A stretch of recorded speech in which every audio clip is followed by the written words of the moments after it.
Hey, welcome to Hear Us Out. I'm Paul, And I'm Patrick.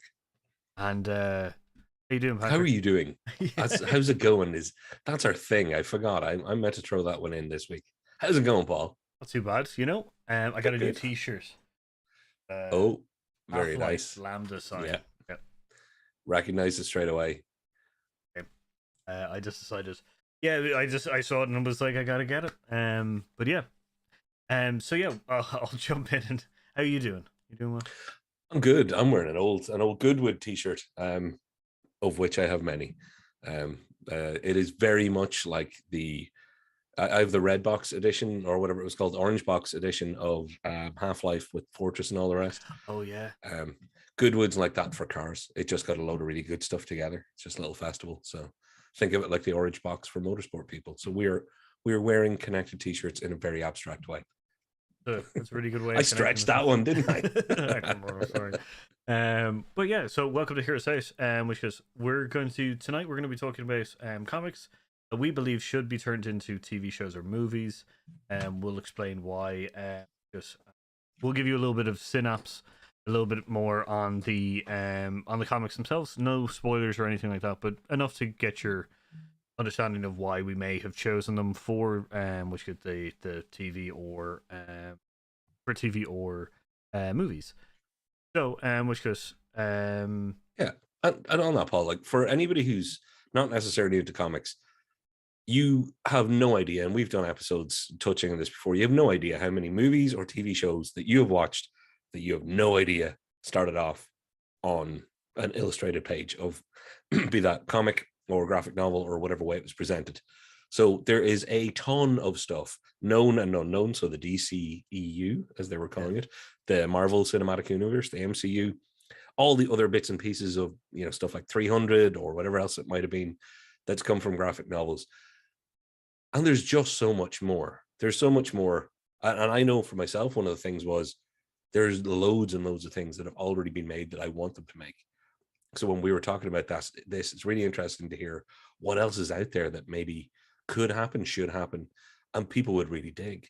And Paul, I'm really looking forward to your suggestions because this is an area that you've shown me so much stuff over the years that I'm like, I know that we're gonna get one where I'm like, can we get onto Patreon and make this ourselves? This is one that we should be behind. Yeah, no, I definitely get that this is going to be a fun kind of, yeah, it's going to be a fun little kind of, I guess, romp into the more kind of unknown comic books that, or kind of comic books that may have just dropped off the popular kind of eye, especially with MCU and the DCEU kind of taking control of the movie things. But yeah, you're completely right. Um, there was a movie I can't remember it right now. I'll probably tweet it later on. There was a movie that I didn't realize was an actual comic. Oh, It was a graphic novel. Like I watched it. I think it's Dark City, but I don't know. But it's like based originally on a graphic novel, and I was just like, wow, that is not a film that I thought or TV show that I thought. I'll be honest with you. If I'd never watched Cheers, you could have convinced me that Frasier started off as a comic, because just about anything, and that's the other thing. Comics, let's just refer to as comics from here on out, because I keep on graphic novels and all other Mhm. related formats. But not only have they given so much, people, it's gone way past Superman and Batman and Spider-Man. People are making some incredible, just they're doing some incredible storytelling, and it's not all superhero. It's predominantly superhero based, I guess, or supervillain based, or in some way alternate universe based, let's say. But that's not the only areas that illustrated works of fiction and writing happen in today. So quite literally, there probably is. There's somebody typing it right now somewhere going, this comic line is an awful lot like watching an episode of Frasier, because just about everything is being done out there and usually done quite well. Yeah, I couldn't agree more. Like, yeah, just you wouldn't. Yeah, you'd just be. All right, so let's jump into our picks. Which goes. Let's go to the others. Which goes. Do you want to kick it off or should I? You shall, I think. Okay. I think dealer's choice. Which goes. I'll start off with which goes. I'll probably start off with ABC Warriors. That's a good one to Okay. start off with. Which goes ABC Warriors is essentially it's from 2000 AD, the same comic that Judge Dredd came from. Which is there's like what is this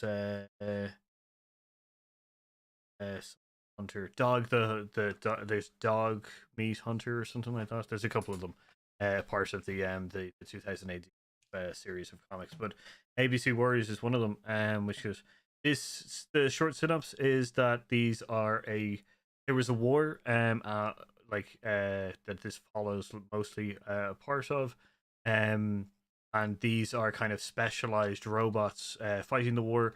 Their main leader is called Hammerstein. He is a particular type of like I guess foot soldier type robot, but he is a little bit more that this particular Hammerstein has I guess become a little bit more sentient or a little bit more smarter within war. And he ends up building up a team of other specialized robots to fight which are rocks are the bad guys. All robot based warfare. Essentially, they've uh, removed humans from the battlefields. They're all now just commanding robots essentially die in the without any kind of care. But yeah, so it follows this team, this specialized team, going through their adventures of either the war or which goes there is some later stuff where they Mars and they Mars. So I don't want to kind of give it away. But the reason I chose this one is it's such a weird a weird comic book about a like a good entourage of like different personalities and robots that it thought it would just be fun. Um, which goes to kind of bring to the screen. It would be TV more than likely, though I wouldn't say no to a movie. This one's kind of my pick that could go either way. I don't think it's really kind of leans one way or the other, you know. Gotcha.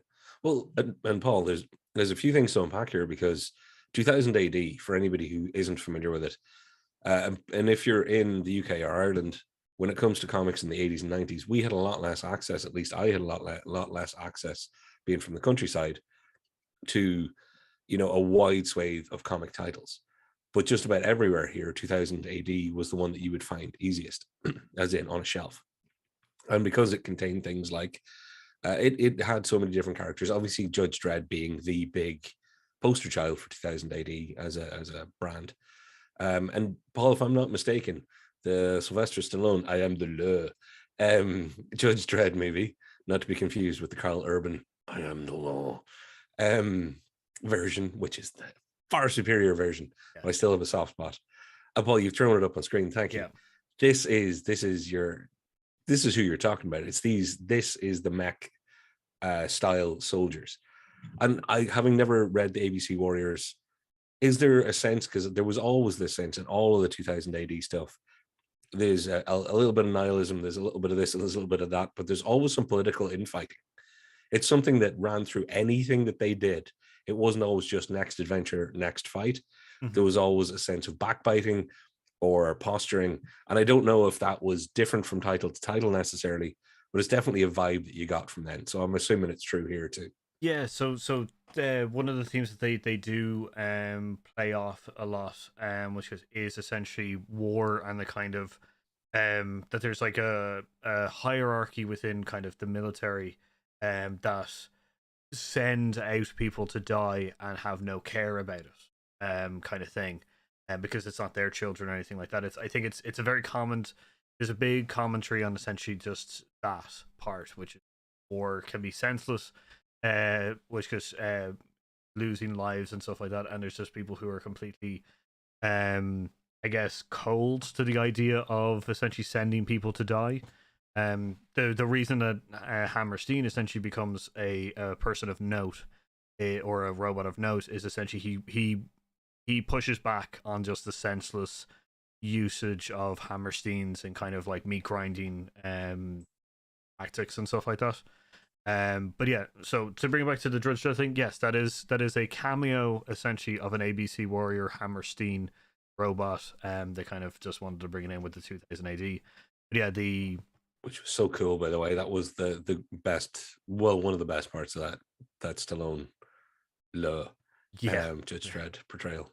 yeah, like it's an absolute beast thing. It looks great, but yeah, it's an Really absolute did. great cameo part. But yeah, but ABC Warriors has a lot of themes at the start. There's a very lot of themes of kind of senseless waste of life that war kind of entails, but they do that through the eyes of kind of naive robots that have been designed for kind of thing, and kind of mirrors, I guess, boot camp soldiers who are beaten into shape of a soldier and doesn't might not have know too much else and stuff.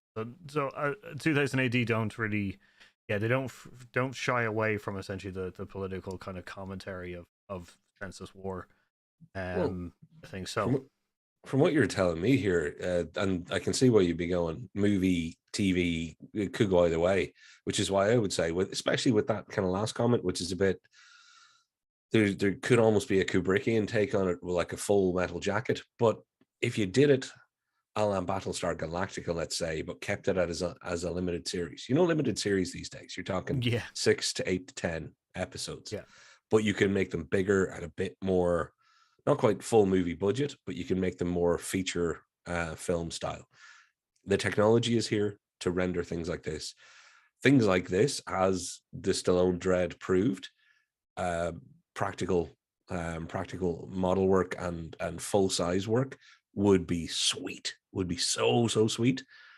I think you'd be in great shape if somebody did a Battlestar Galactica style. Their big initial mini series kind yeah. of pilot to kick it off. And essentially you're taking it from the Cylon side a little bit more this time, but the ABC Warriors, the idea of it's in this case it's just an avatar for people, and it's an avatar for the military. It's all allegorical of how people treat and subjugate each other for their own needs, and what sacrifice means. That's one I would watch. If I Hmm. saw Apple TV is gonna, because it would have to be Apple TV, the service I don't have will be Yeah, the of course. fuckers to pull this one out. I'd be down for it. And if they were like, it's starting off with a 2-part spectacular and then it's going to be a limited series of 10 episodes after that, I'd be like, yeah, sounds good. They'll be able to build a world, show you what you need. The budget wouldn't have to get way out of hand, but you could tell some interesting stories. Oh yeah, yeah. Like it has several kind of story arcs, involving one. So the war with the Vrocks. Then there's essentially them essentially moving to Mars to kind of I guess help police and help people that are on Mars. Um, so there's those two kind of major kind of areas that you can tell major story plots from. So yeah, you could definitely do a limited series. I think would be best for this. I think it would become more of a fan favorite kind of thing. Less is more in a lot of these kind of sense. Yeah. And look, if somebody did this right, there is no way you cannot portray more emotion through a cold, simple machine face than an articulating human face.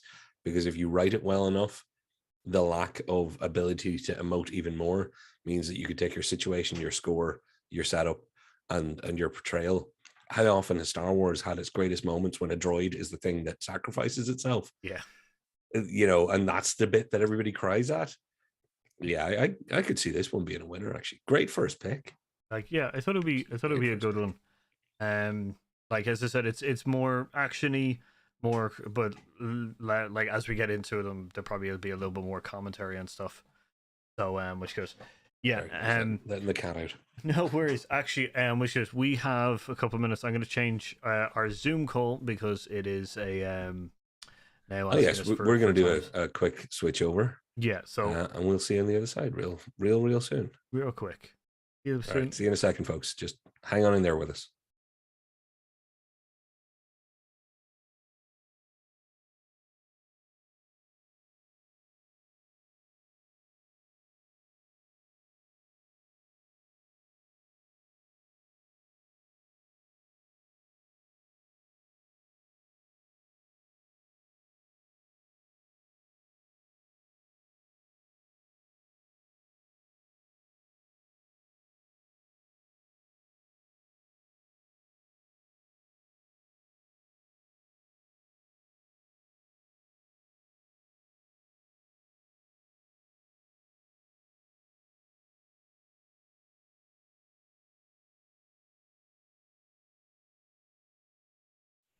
And we're back.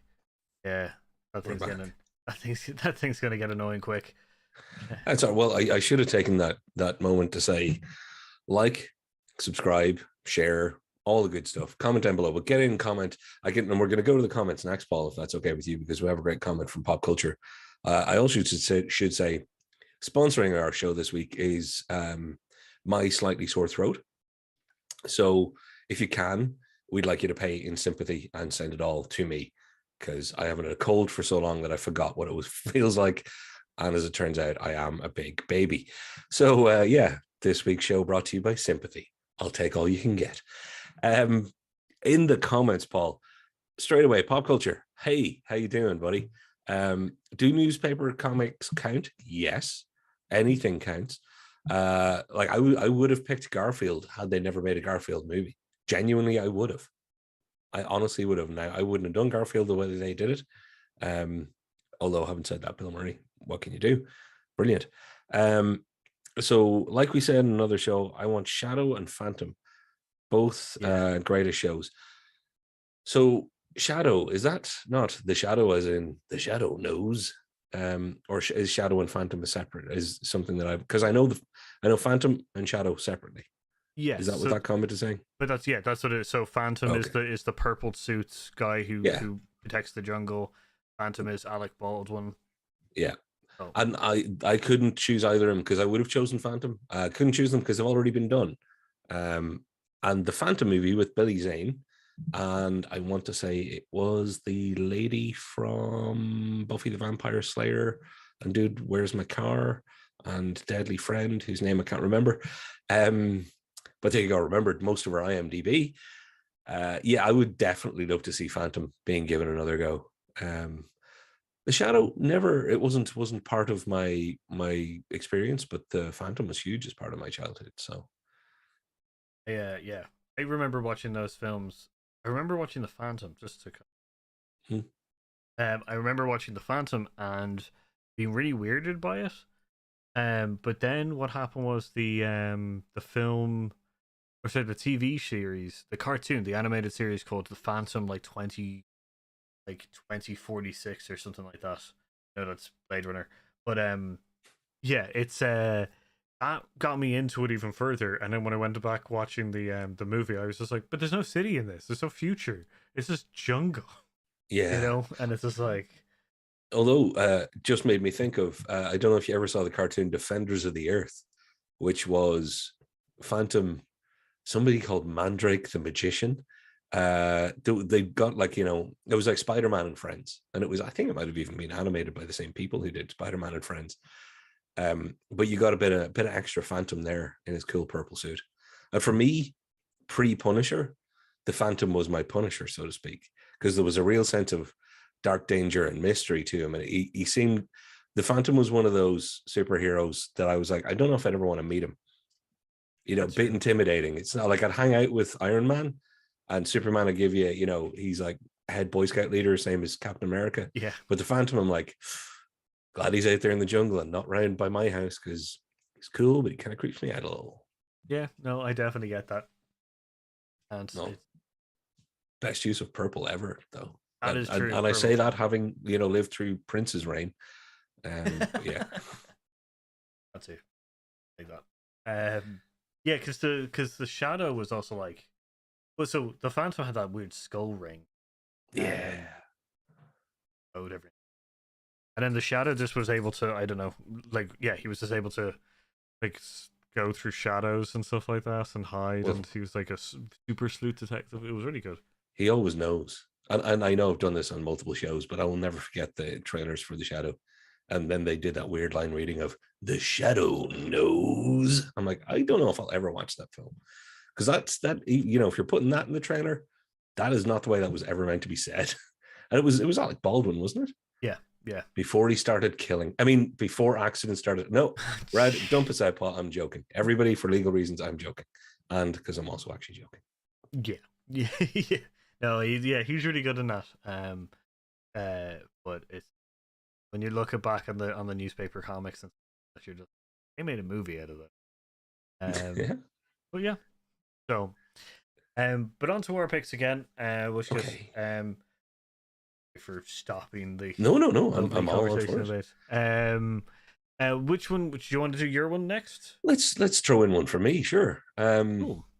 This is one that I picked this just because it's kind of out there and forgotten, but for some people they will be like, oh yeah, but also because I genuinely think that it could work in the modern day sphere of entertainment. So Dan Dare, Dan Dare, what was he? The subtitle was like, pilot of the future or something like that. Essentially, he was the British Buck Rogers. And I had seen him, so this wasn't something that I picked up regularly. He was in 2000 AD after he was in Eagle Comics. So Eagle was this kind of, British brand of kind of war stuff and all that kind of good stuff, all that sort of comic book fodder of the time. He started. I had to check this. Started way back in the 50s, 60s, and was played as, I think it was like 1990 or 1995 was the future, which is really funny when you think about it now. But think of him like, if anybody ever saw or read or watched Buck Rogers, which is cool American test pilot guy thrown into the future in space and just being cool American guy with small robot friends and women who were forced to wear way too much lycra. Like that's a whole thing. This was, take Biggles or one of those kind of very traditional British soldier types, Air Force types or RAF types, and make them into this sort of swashbuckling hero in space. And the reason I found it it tickled me, because I had some old ones, the swap meet kind of, here's some old comics from way back, some Eagle stuff, and his later runs in 2000 AD. And the thing that all struck me was it was very kind of, I wouldn't say dialogue heavy, but it wasn't all shooting spaceships and, biff, pop, zow, baff. But there was definitely that sense, as an Irish person could get, there was definitely that he's a British guy in the future in space here. And because I was so Americanized and am so Americanized, it kind of tickled me. It was like, oh, this is what it would be like if Britain did Buck Rogers. And no disrespect to any British people watching, it's a different kind of cool. We're nicely in the middle. Y'all think we're made out of shamrocks and have leprechauns in pots or whatever crazy stuff you've been told. I keep my leprechaun just over there. This was just, it tickled me. And the reason I think it could work today, and I think it would work as a series, is because even though we have so many comic book universes and the MCU, and we have so many standalone properties that are, let's say, bordering on super serious, there's plenty of darkness, there's plenty of seriousness. Pirates of the Caribbean came out a few years ago, and the thing that made it so popular was a kind of a drunken Jack Sparrow, a little bit of English Orlando Bloom, and what's her face that looks like Natalie Portman? Keira Knightley. Thank you very much. Imagine that kind of swashbuckling, kind of Britishness fired into space again, but given today's modern storytelling techniques. So budgetarily, it could be done. Thematically, I think we're all crying out for a bit more of that 70s, 80s Buck Rogers feel. You could do it this way without feeling like you're doing Buck Rogers, because you bring the whole cool Britannia kind of thing to it. And obviously, if it was American and you were doing Buck Rogers now, you'd have to pick somebody named Chris. That's Evans Pratt or whatever. If you're going to do it, the English version, you pick somebody called Tom. So you get Tom Hiddleston or Bane, Tom Hardy. Or if you want to go young, you get Spider-Man, Tom Parker. I love doing that with his name. So like there's people there, there's a theme there. You could keep it relatively fun but serious and driven. And I think there's nothing filling that gap right now. It could just work. I can't think of something that's filling that gap right now. Yeah, I definitely think, because I think we've had Valerian, City of a Thousand Worlds. Yeah. which was Jan de very Bont or somebody tried that. Yeah, I can't remember who yeah. did that one. Luke, Oh, it was Luc Besson. yeah, Yeah. he tried to do it. It was visually amazing, but the plot and stuff like that was not great. But that had that. That's probably the kind of closest to kind of sci-fi adventure, kind of that age of like yeah, Buck Rogers and which is Dan Dare and stuff. So like that's the only thing. Like I know ages ago, Jude Law did Sky Captain in the World of Tomorrow, Oh yeah. which Wow. bombed completely because it turns out that people don't really like when you just CGI every single thing, and also At a time when green screen was not where it is today, particularly as well.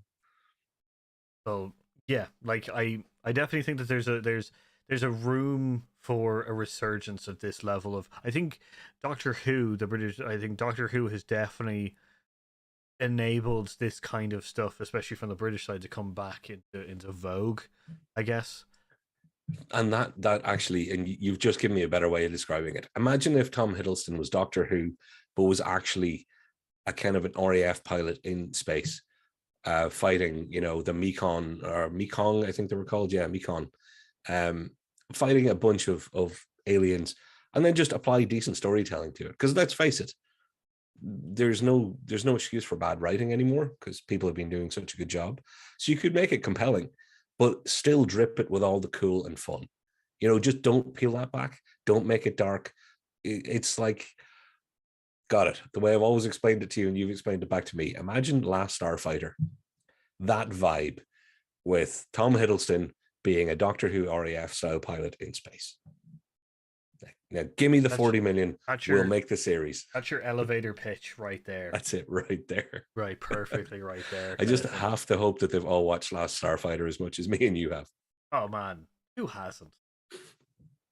Right, I, everybody. I believe Kevin Feige would have. I wouldn't I worry feel that he hasn't. I feel like he would have. Yeah, I feel like him. He's probably of the age of like Spielberg, like coming up with Spielberg movies and stuff. So yeah, he definitely would have done that one. Yeah. So like, does he have any? He has a sidekick or anything like that?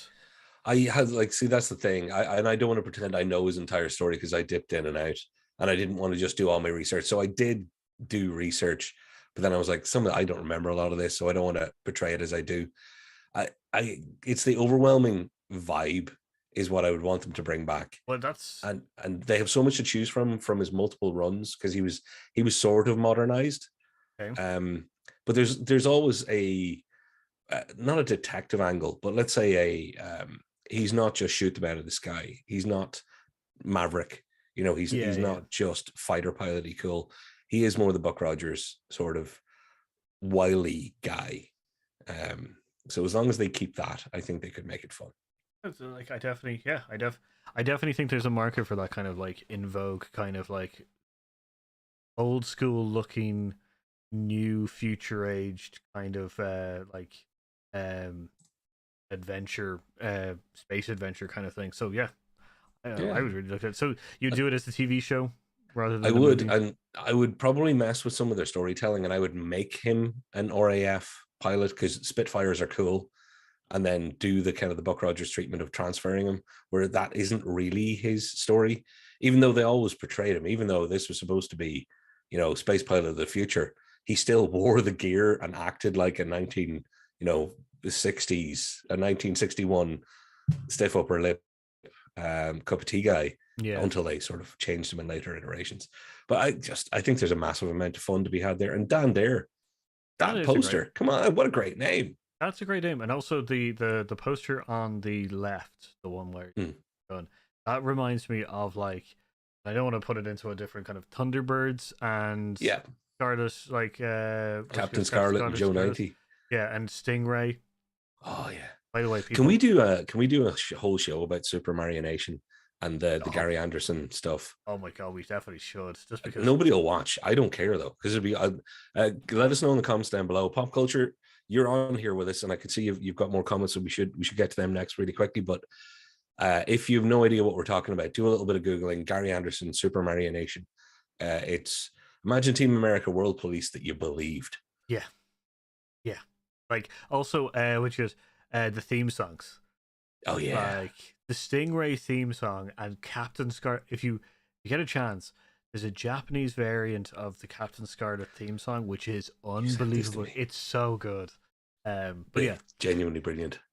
I um, could sing both of those theme tunes right now by heart, including the big drums for the original Captain Scarlet, like oh yeah, dun dun dun dun dun dun. that's the Anyway, we digress. that's the Metreons or Oh yeah, Meteorons, this is yeah, the voice of the Mysterons, which was Mysterons. two flashlights.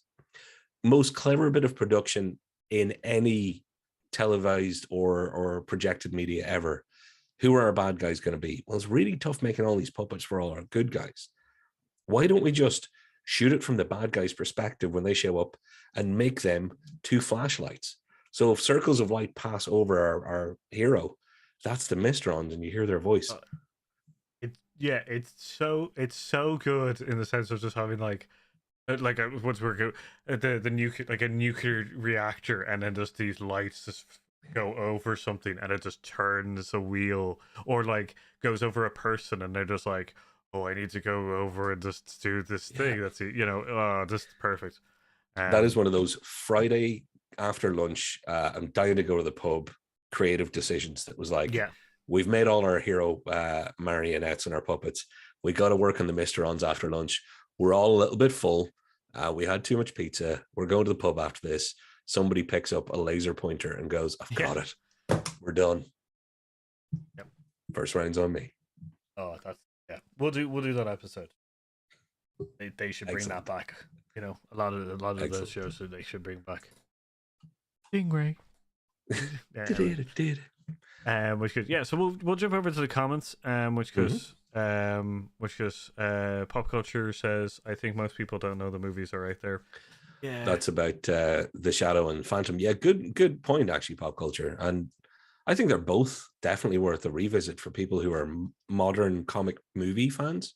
If I'm saying that right, people who maybe don't come from the comic side of things, Yeah. but love the MCU. Like the Phantom is a lovely different look at the whole way to do it. It's got a lot of charm still. The Phantom and the Shadow are both. Mm, I know we're going back to them. Phantom and the Shadow are just. Because Darkman is also a comic. Well, that's as right. Liam Neeson in it. But those, so I would actually lump those three together, not in any kind of negative. Those three are kind of lovely, Yeah, like nice old school kind of comics that or comic book movies that just don't seem to get as much love as they probably should. that's true. Elf Quest, another good one that can be a cool movie. I don't I'm know not this. familiar with it, Paul. Are you? I don't. I am. I am. I do know Legion with Tom Cruise. Tom Cruise's like first movie, I believe. Which also Oh has yes, yeah, the Legend. Yeah, that was scary actually. I watched that when I was Tim young. Curry as the Darkness. That's what the darkness. Yeah, it was because they And what couldn't. a bit of makeup that was, because that was the devil. Yeah, that was I think. I think everybody who portrays the devil like that, or the darkness as they called it, like that, definitely are just taking it from like legend. Tim Curry as the darkness is just a fantastic. Um, For any Foo Fighter fans out there, when Dave Grohl shows up in Tenacious D's Pick a Destiny, whatever, as the devil, that's the look. There yeah, you go. They ripped that look off. so much more redder and glossier. They though. Very Um, glossy. yeah, Very glossy. very. That man shines like. But I don't know ElfQuest. So ElfQuest, Hmm. Tom Cruise is what I was thinking. Not as dark, just the world building aspect. So Okay. I don't know if that made it over here. I'm gonna quickly just take a quick peek at it, just in case some visuals And just jog while my you're memory. taking a quick peek, I can explain to all of our US or even anywhere else in the world, it's not necessarily our corner of Europe. We didn't exactly have comic book stores outside of the capital of this country. Um, so it was very, very hard. And even in the 90s, after I'd moved to the capital, it was, there was like two places to go. Well, there was really only one, but there was technically two. It's not like you could go into your local, supermarket, your local corner shop, and there would be a huge selection of comics. There was a selection of comics around the country, but they were Beano, Yeah. Dandy, so Dennis the Menace, that kind of stuff. Then there was a lot of football related stuff, like soccer related stuff. There was Shoot and all those magazines. And then it was pretty much just, it was female aimed stuff, like I think it was Judy and Bunty, which were comics style stuff that I didn't read because my sisters bought it, and if they liked it, I couldn't. Them's the rules of those days. Sure, it was great stuff, but if they were into it, I had to pick the other opposing view. That's the way that childhood. It's the way it works. Yeah. But yeah. I remember Dandy and that a desperate Beano. that a desperate Dan. Desperate Dan. Yeah. The Eating cowboy cow kind of pies. yeah. And then that was also the one that had Banana Man. Was Banana Man in? Yeah. He was originally from the Dandy, I think. The Beano was like the Dandy was probably the one that like was the longer running one than the Beano. The Beano was seen as the newer age kind of thing, but probably by 2 years or yeah, kind of thing. So, well, I didn't nominate this earlier, but Banana Man would be a great heap of fun because if anybody's ever watched The Tick, and like Banana Man had a cartoon with I loved the cartoon because it had the preamble of how Eric became Banana Man. And it's like when Eric eats a banana, he becomes Banana Man. You're like, that's as deep as this is ever going to go. I love it. It's just great. And he's just like Shazam essentially. Just yeah. I think it's when he becomes Banana Man for like a short period of time or something, and then changes back. When he eats a banana, it was a genius way to get kids to eat some fruit. Yeah. Very good. I say somebody should do a limited run of Banana Man. Like I'd take a 5-part series of web shorts. That would be kind of fun. Yeah, it would. I also see that Brew also said Banana Man best. Which Yay, good man, Brew. Yeah, of course. I had a look at the visuals. I don't recognize it at all. Which goes so I might take a look into just to get a little bit more information and stuff like that. I always like finding new comics.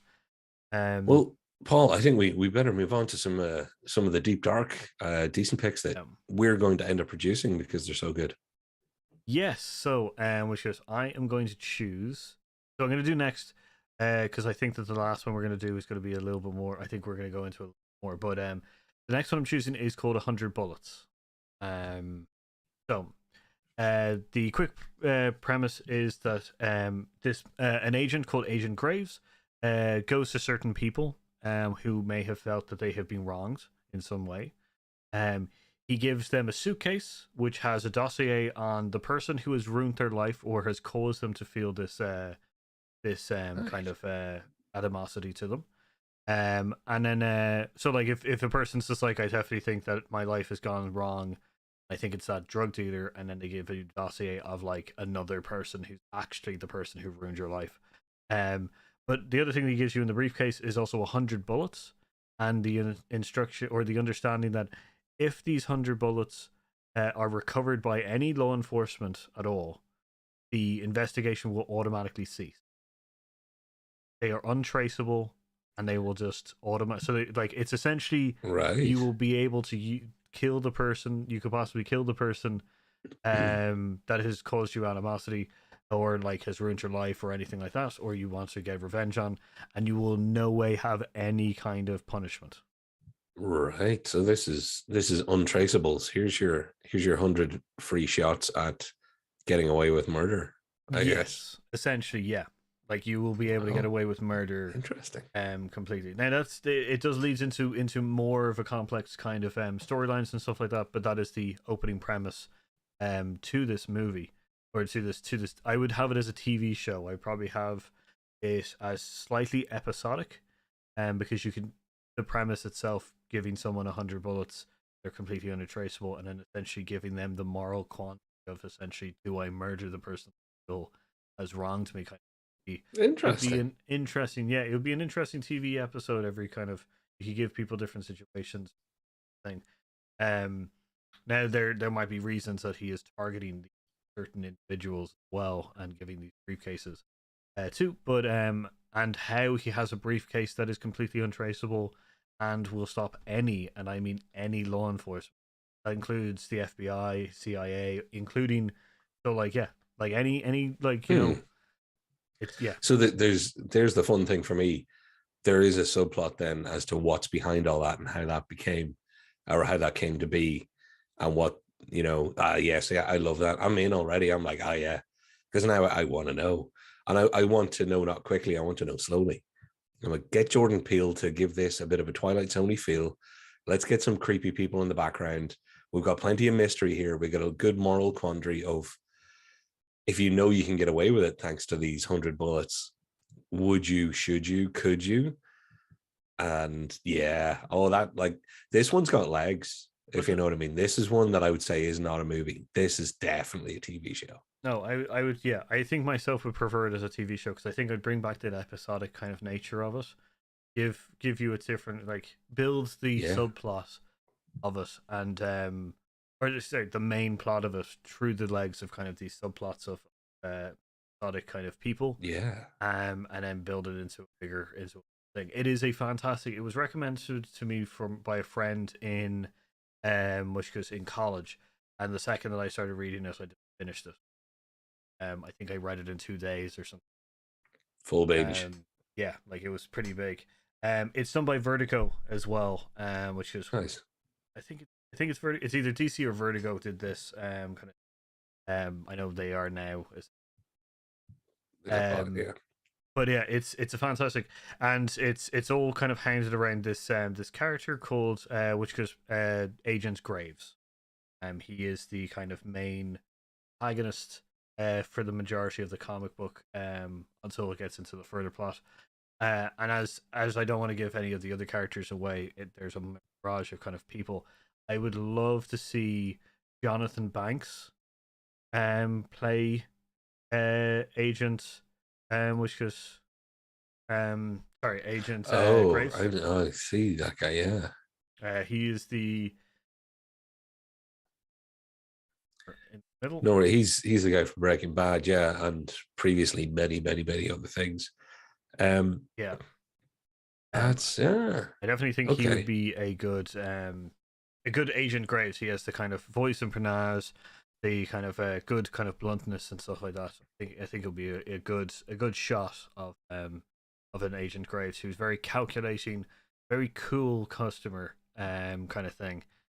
So yeah, I'd love to see him. A bit of cold, emotionless, yet with a little bit of snarky disdain mixed in there at all times. Yeah, as if he's been scorned by some powerful people. Like I say it as a joke a lot of times, but this is one, Paul, where genuinely somebody really should get onto this if the property hasn't already been bought for TV adaptation. Well, actually, DC own it now, so it's Warner, I guess, have it. So what is it, David Zaslav, wherever you are out there in the universe, because you've just taken over thanks to your Discovery merger, get in there, get us some of this, because we talk about episodic shows and long form single theme storytelling, etc. I love the idea of you got your underlying larger mystery, but then your standalone house-like episodes of your mystery of the week, your quandary of the week, your morality challenge of the week. And yeah, there's not enough of that on TV now either. Even though there's so much stuff, there's not an awful lot of that. That's the thing, because the interesting the parts of it is that, like, several of the people who he gives these traceable kind of bullets to don't actually go through with it. They have a horrible moral quandary about essentially murdering someone, and they either just go, it's not worth it, or which is, yeah, they go through different things. So yeah, they go, is it worth it to essentially murder this person, or should I just kind of move on with their lives and stuff like that, which is a positive kind of thing to it. There's also people who just they don't believe in they don't trust Agent Graves as well, which is an interesting turn of events of kind of like, this man is just crazy, he's just handed me a gun with a weird briefcase and a dossier of this person, I have no idea who they are, kind of thing. So like, that's also the interesting part, is just not trusting the person in any kind of way. Oh, there's so much good storytelling in there, and I see Pop Culture has commented 100 episodes for 100 bullets. I would raise it by 1, because you got 100 bullets, 100 episodes, and your 101st is where you finish it all, and that's where you concentrate on Graves being given a case by someone else, and it's him going after the people behind it all, or whatever. And I'm not spoiling something that I've never read, so if that's the way it turns out, I won't ask. No, I'm intentionally not saying anything just to not give any kind of clear things. But yeah, so it's a great. I definitely think this would be a great kind of. Oh, that's a winner right there, Paul. That is a winner. So I'm going to go on to my last one, which goes. I see that we have which goes short amount of time, but I also think that this one is going to be the one that we talk about the most. Okay, let's get into it. And I think this is going to be the one. It is called. Let me just change around some of the stuff there. It is called Trends Metropolitan. Okay. Okay. It is, and I'll give you a short synopsis of it.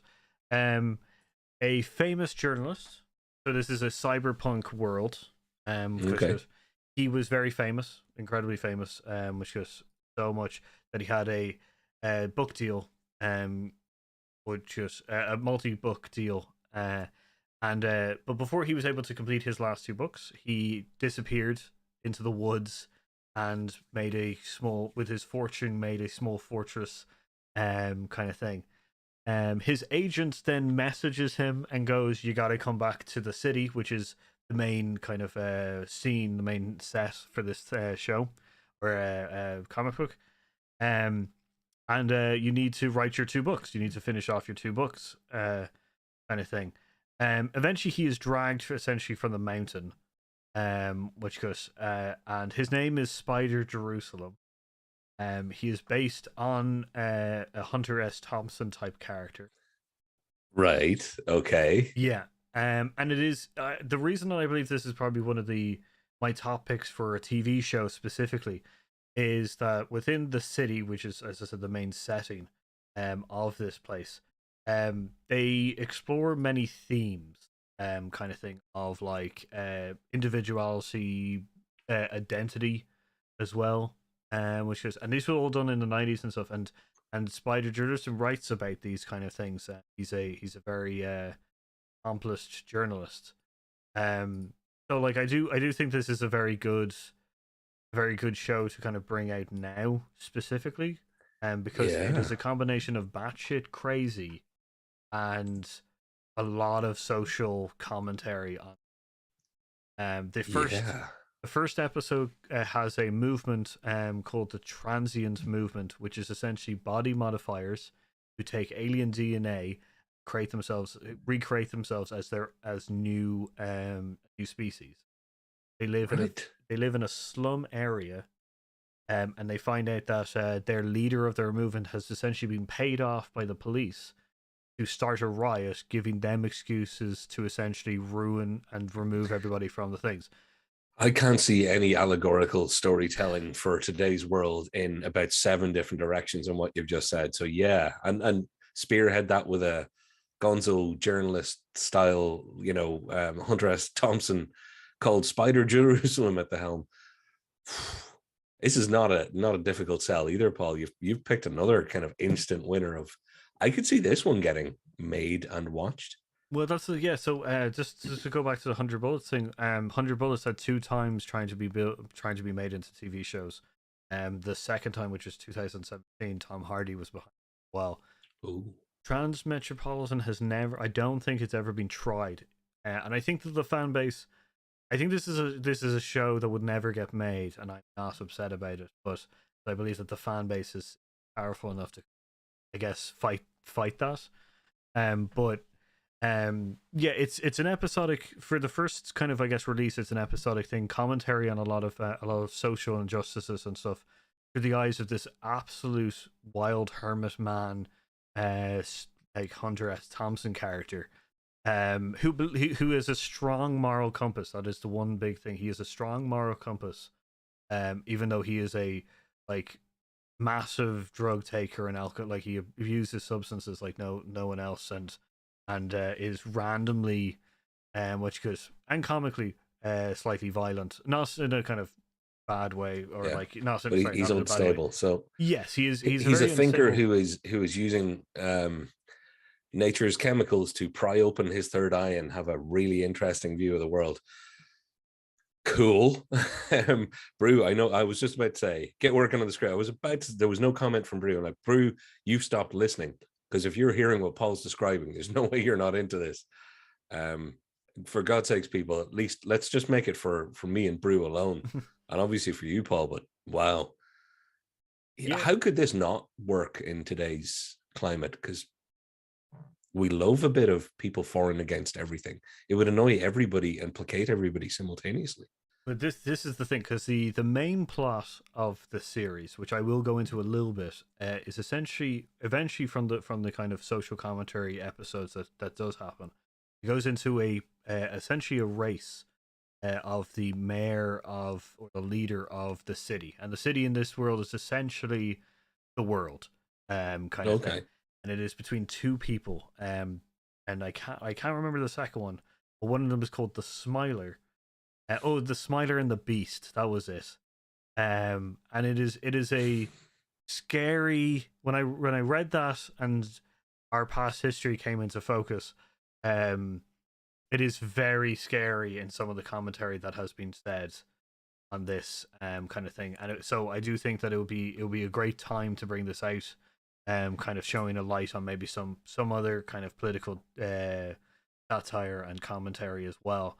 Kind of thing. It even comes with a twist for Spider Jerusalem, kind of thing. Not in a kind of crazy way, but a realization, kind of thing that's very surprising and very nice, kind of thing. But yeah, it's just the person who I would love to see play Spider Jerusalem is Johnny Depp.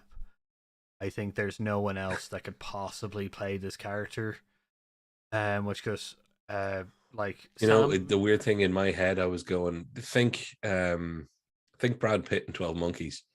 Could Brad Pitt do it at his age now? Brad Pitt could. Yeah, he could. Like, yeah, like I think like people who have played like intelligent, unstable people could probably do it. Definitely. I think the connection there for me with Johnny Depp is to Hunter S. Thompson, because they were friends. Yeah.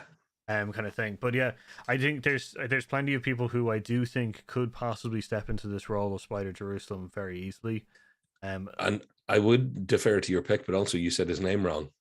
I'm looking for your usual pronunciation of Johnny Depp. Johnny Depp. It's an inside joke for us folks. But we've only got a couple of minutes to go. I think we should keep going on this and end on it though. Yeah, like it's an insane, like it puts a lens on a lot of commentary items. Just sorry, I just saw a commentary just about pop culture has to run off. I think we should call that out. He's getting to play for Harry Connick Jr. today. Pop culture, good luck. You're going to smash it. I've never heard you play piano, but the way you think and the way you talk, I know you're going to be awesome at that too. So have fun. Very nervous. You shouldn't be. You're going to absolutely smash it, my friend. Yeah. Good luck. Have fun. We have some of the coolest people watching the show sometimes, you know what? Way cooler than us. That's a problem. It's surprising. Yeah. Which goes, yeah, okay, that's 60 seconds, Paul, unfortunately. Okay, so yeah, it's which is, yeah, it's just a great kind of commentary, and it lightheartens a lot of it through the actions of Spider Jerusalem. So it's not entirely just heavy on the commentary and kind of social justice and items. Like it doesn't shy away from them either. But a lot of things that happen in this comic book can be directly linked to movements that are going on, have been going on, or have started up, kind of thing, in kind of in the recent kind of years. So and just the writing, because a lot of the times they end with like the article that he writes in some fashion, or little snippets out of it and stuff like that. And the writing of those like articles are phenomenal. They're absolutely phenomenal. Real nice human commentary on. It sounds truly awesome. I'm afraid I think we're down to our last 15 seconds. So either we're picking it up or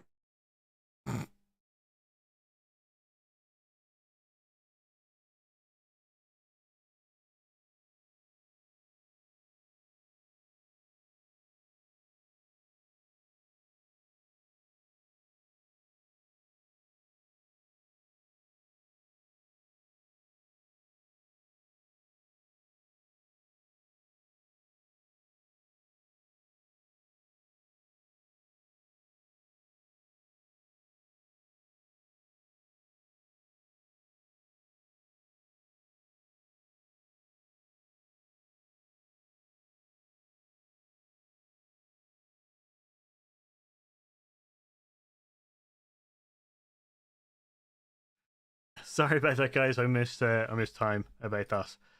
Um, It'll let it right out. No one's ever going to see this. yeah. But Paul, you've had a couple of picks there that genuinely and no exaggeration, I think people will be into. And when I say that, I don't just mean I think people enjoy yada yada. I think there's a business case, as in, again, it's bound to be Apple TV Plus because I don't have that service. yeah, I know. But I would love it if a Netflix or somebody would finance things like this, because there are gaps that aren't being filled, as amazing as the stuff that's being put out there. And I can't believe these have been left on the table, particularly just the last two. Whatever about the first couple we talked about, 100 Bullets and Transmetropolitan. Yeah, they just sound like not surefire hits, but as good as you're going to have a chance at getting. Yeah. Well, I think the reason why I chose, especially Transmetropolitan, with the popularity of The Boys, which is like commentary on kind of like, you know, celebrityness and comic books themselves, or like superheroes themselves and humanism. I do think that Transmetropolitan would probably, and I'm probably butchering the name, but I do think that there's a market of kind of like, I think people are ready for something like this that's a big commentary on kind of like some social injustices and you know, ways of people that think that you know, other people disagree with. And through the eyes of this of Spider Jerusalem, it's an incredible adventure, incredible story kind of thing, and I do think that a lot of people would probably jump on board with it. 100 Bullets, I definitely think morality is always a good story plot. Yeah, giving people choices based on morality is difficult. Fertile ground, and also, I hate to say it, just putting the business hat back on. Not only can you sell it to a lot of people, but it's very producible on very varying scales of budget. You know, the old bottle episodes and stuff like that. Star Trek had, you know, we're going to blow all our budget in 2 episodes with our CGI at the time, and then everything else is happening in Picard's ready room, because we're going to have to tell a tighter story this week. There's no money for going down to the planet. Let's not go down to the planet. Yeah.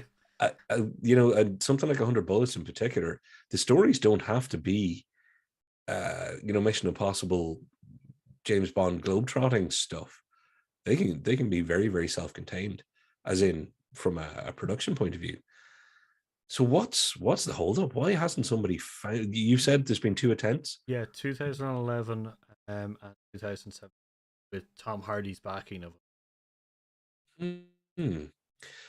I'm going to bet something right now. If you're even within 5% of reality of what you've said about it, which I know you're probably 99% close to exactly what it is, we're going to see that at some stage.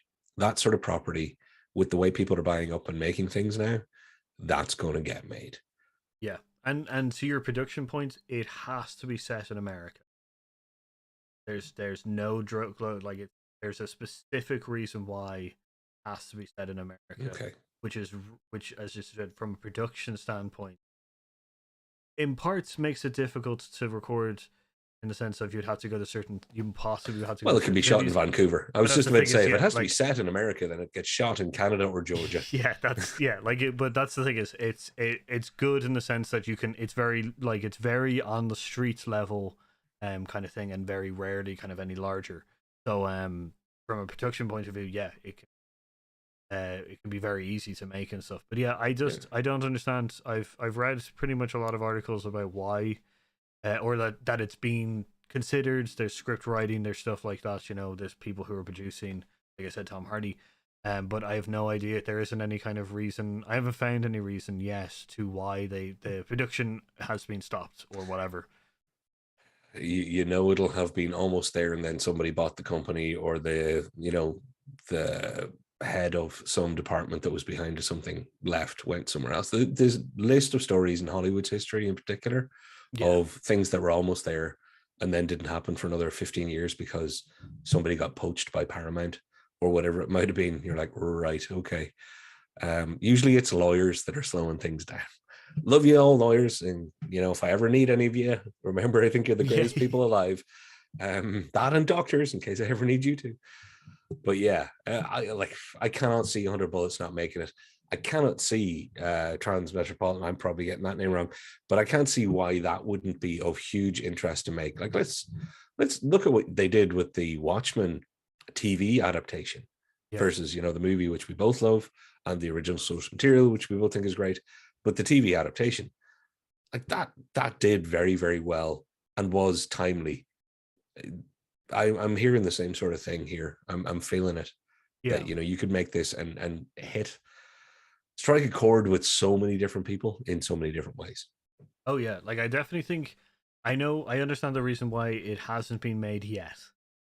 Hmm. I don't think a network would have been brave enough, which is to step into the shoes of that kind of comic book. But I do believe that now, with a lot of shows coming out and stuff, and understanding what their kind of like core belief is, or themes are, I definitely think that someone would be brave enough. And let me tell you, the network, who is, or the company who is brave enough to pick this up, is going to be essentially seen as a very kind of, I guess, a progressive kind of, I guess, which is or at least brave enough to try their hand at it, kind of thing, and hopefully they can put up their hands and be just like, if we've got it wrong, we apologize.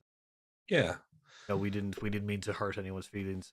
You know. Well, you already pointed out The Boys is kicking down a lot of doors. And I already mentioned him. Jordan Peele's work is helping to make people realize that they can make money off things that they mightn't understand straight away.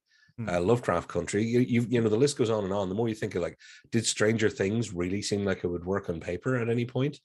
There is now is the time for somebody to be brave and possibly really have a massive hit in their hands. So, and you're right, whatever studio does it could be seen as progressive while pissing off progressives, more than likely, by the sound of it, which is the best thing in the world to do. You should never, ever be playing only to your audience, because art's not supposed to work that way. It's supposed to make you think, and that's not always comfortable. So yeah, I think you're right. There might be a few apologies needed along the way, but that's the way the world we live in. But I think it could really, really work. No, out of all of the ones that I've said, including your own, was Transmetropolitan the one that you thought of, or was it 100 Bullets actually? Because before the show, I was like, I think Transmetropolitan would be the one that you might kind of want to take and go with. Yeah, see, Transmetropolitan's the one that I hope somebody will make, because I'd love it. Yeah, but 100 Bullets is the one I cannot imagine not being made. And I'll really, like, I'll dig the hell out of it if somebody does a good job with it. I'm interested in both of them equally, but in very different ways. Yeah. But like, I would love somebody to be brave enough to do Transmetropolitan. Like, I'd love that. That would make me happy. I just think 100 Bullets from your description is happening. It's a matter of when, not if. Yeah, I think 100 Bullets is probably my cheat one, in the sense that it's already had 2 attempts, kind of thing. Yeah. But I do think, Transmetropolitan is just, I think it's a hit waiting to happen for anyone who is brave enough to take it on. So someday we'll be doing a video calling back to this point when we're doing coverage of those shows launching. And we'll want some sort of royalties from somebody. I don't know how this works. Again, lawyers, remember I said I love you guys? Send us some tips in the comments down below on how we can maybe get ourselves injected into this and get a little bit of greenback out of it. We're not mercenary. We're not in it for the money, but money would help, because food isn't free. Paul, I've loved this. This was Paul's idea. We've got a whole list of crazy ideas to do, random things, and we're going to try and get as many just conversational thought pieces of, we don't know where it's going to go, but we're going to try it out. So stick with us this year, folks. We're going to be trying some fun stuff. I would love to hear from people in the comments if they know any of these properties already, what one they would, what, why, and what casting, all that good stuff. But also, if there's one that we've missed that you're like, you've never heard of this, here's what it's about, here's why it should be made, because it gives us something to go and read and look and enjoy. Let's all share good suggestions with each other. Yeah, no, I'd like, comment down below what you think of our picks as well. And as I said, definitely tell us if there's any comics that we may have missed and would be great as a movie or TV. Kind of though. I know that the TV show it won a lot more times this time. I hadn't thought of that till just now. Yeah. But to be fair, it's because of the nature of a lot of these stories. they have so much they can give that one movie would never really cover it. I'm sure there are things that we would think of eventually that a movie would cover. Yeah, yeah, but it's interesting that we both kind of go TV Yeah. So yeah, we should like, subscribe, ring that notification bell.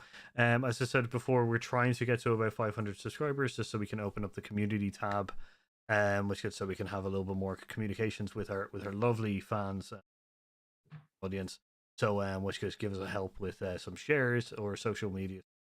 Great. Our social medias are also below me, which goes, and yeah, do you want to kick us out of this, Patrick?